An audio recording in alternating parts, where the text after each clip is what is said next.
Hey guys, today we're going to show you how to load a Nissan Rogue onto a U-Haul Tow Dolly. Your vehicle might be slightly different from this one, but we're going to go ahead and start by prepping the towing vehicle and the tow dolly. First, make sure that the towing vehicle is in park with the parking brake set. Double check the trailer's wiring harness, coupler, and safety chains to make sure that they are securely attached to the towing vehicle. Fully extend both ramps at the rear of the dolly. Free the tire straps from the ratchets and lay them flat on the ramps.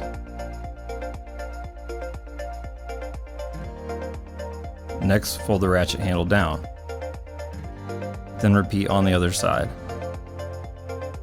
Center the vehicle to be loaded behind the car dolly.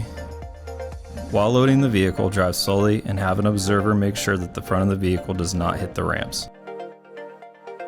During the loading process, have your guide stand off to the side. Continue slowly up the ramps until the vehicle's tires come to rest against the stops at the front of the dolly. The vehicle should be centered on the platform. If it is off to one side, you will need to offload and reposition.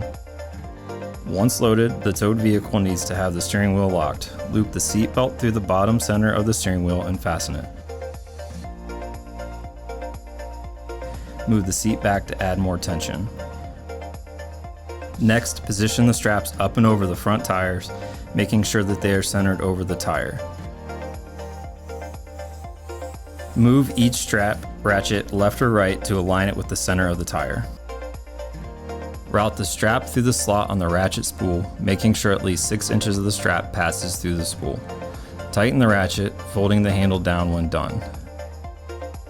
Then repeat on the other side.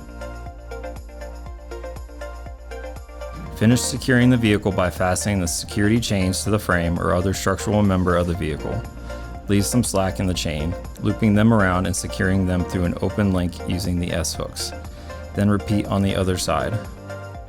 Secure the tow ramps by lifting them and sliding them back into the car dolly until the latch pins re-engage. Then repeat on the other side. Recheck the tire straps and all hookup connections after the first 5 miles, again after 50 miles, and thereafter at all stops during your travels. For more information, you can visit your closest U-Haul store or uhaul.com.